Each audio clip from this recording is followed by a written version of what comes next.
So hello guys, అందరూ ఎలా ఉన్నారు? సో ఈరోజు నేను చూపించే ప్రాబ్లం ఏంటంటే పల్సర్ 150 బైక్ నేను తీసుకుని 8 months ఏమో దగ్గరగా అవుతుంది. సో నా బైక్ వచ్చేసి అలాయ్ వీల్ ప్రాబ్లం ఉంది, బెండ్ వచ్చింది. కంపెనీ వాళ్ళకు అడిగాను, నేను అడిగితే ఇలా ప్రాబ్లం వచ్చిందంటే నాకు వాళ్ళు ఏమన్నారంటే నువ్వు రాయి ఎక్కించుంటావు అందుకే అలాయ్ వీల్ అలా బెండ్ వచ్చింది అంటే నాకు అర్థం కాలేదు. 3-4 months నుంచి నాకు బైక్ నుంచి గాలి వెళ్ళిపోవడం జరుగుతుంది అలాయ్ వీల్ నుంచి. సరేలే ఏంది నా ప్రాబ్లమ్ చూద్దాంలే అని షోరూమ్కి వెళ్ళాను. షోరూమ్కి వెళ్తే దానికి వారంటీ లేదన్నారు. సో మీరు కూడా బైక్ తీసుకునేటప్పుడు కొంచెం జాగ్రత్తగా మీరు కూడా చెక్ చేసి జాగ్రత్తగా చూసుకోండి. అలాయ్ వీల్స్ కానీ ఏదైనా కానీ జాగ్రత్తగా చూసి చెక్ చేసుకోండి. ఇంకొకటి వచ్చేసి అంటే నీకు చూపిస్తాను, చూడండి ప్రాబ్లం ఎట్టుందో అది. సో ఇది నా బైకు, పల్సర్ 150 బైక్. ఇది మీకు తెలిసిందే. నాకు ప్రాబ్లం ఎక్కడ వచ్చిందో కూడా చూపిస్తాను, బెండ్ ఎక్కడ వచ్చిందో కూడా చూడండి. ఇలా ఇది బెండ్. సో ఇదే ఆ బెండు వల్ల నాకు ఏమవుతుందంటే 3 days 4 days గాలి కొట్టిస్తే 5th day గాలి వెళ్ళిపోవడం జరుగుతుంది. ఇదేంటి అనేది అడిగితే షోరూమ్ వాళ్ళకి మీ ప్రాబ్లం ఇలా ఉంది మీకేమని చెప్పారు వాళ్ళు. సరే అని షోరూమ్కి వెళ్ళి మాట్లాడాను, అన్నీ మాట్లాడిన తర్వాత దీనికి వారంటీ అనేది లేదన్న దీనికి. ఇంకా నేను బయట ఆల్టరేషన్ వరకు చేయాలి. బైక్ తీసుకునేటప్పుడు జాగ్రత్తగా అలాయ్ వీల్ కూడా చెక్ చేసుకోండి ఎవరైనా కానీ. Okay, thank you.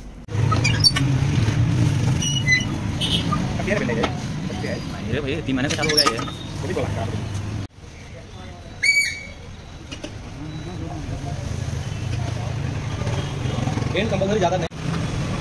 So tier అనేది బయటికి తీస్తున్నాడు, అలాయ్ వీల్ నుంచి సపరేట్ చేస్తున్నాడు. ఆ సపరేట్ చేసిన తర్వాత ఈ పక్కన కనపడుతుంది కదా గేజ్, ఎంత బెండ్ ఉన్నది అనేది చూసుకొని దాంట్లో చెక్ చేసుకొని అప్పుడు వీళ్ళు ఎంత బెండ్ ఉన్నది మనకి కనపడుతుంది. చూడండి ఎంత బెండ్ ఉందో చూడండి. అది చూద్దు వాళ్ళు హీట్ చేసిన తర్వాత దాన్ని గేజ్ చెక్ చేసిన తర్వాత మళ్ళీ వాళ్ళు కొట్టడం మొదలు పెడతారు. అలా వీల్కి కొట్టి స్టడీ చేసుకొని మళ్ళీ ప్రెస్సింగ్ చేస్తారు. కాబట్టి ప్రెస్సింగ్ వీడియో నేనైతే చేయలేదు. ఇప్పుడు అది వాళ్ళ మిషన్ లోపల ఉందని నేను లోపల వెళ్ళకపోయాను. నేనైతే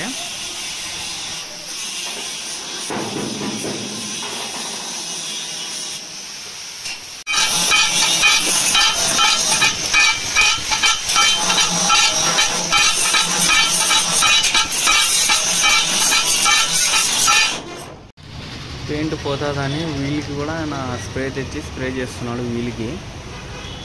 ఛార్జెస్ అయితే ఏం తీసుకోడు దానికైతే.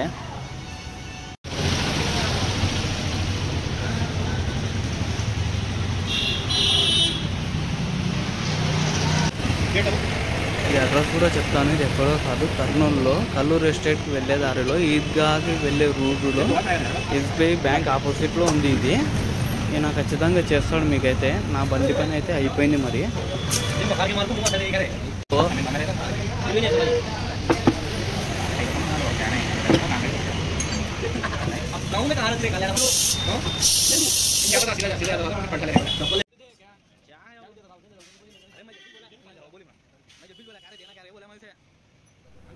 సో టైర్ ఎక్కడం కూడా అయిపోతుంది. ఇంకా ఎక్కిచ్చారు, బోల్ట్ ఎక్కిస్తే ఇంకా అవుట్ సైడ్ బిగిస్తే సరిపోతుంది. ఇంకా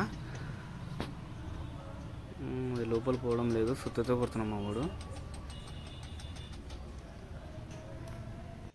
సో మళ్ళీ చెప్తున్నాను మీ అందరికీ, కొత్త బండి తీసుకునేటప్పుడు జాగ్రత్తగా అలాయ్ వీల్ కానీ మొత్తం చెక్ చేసుకోండి, లేదంటే ఇలాంటి ప్రాబ్లమ్స్ వస్తాయి.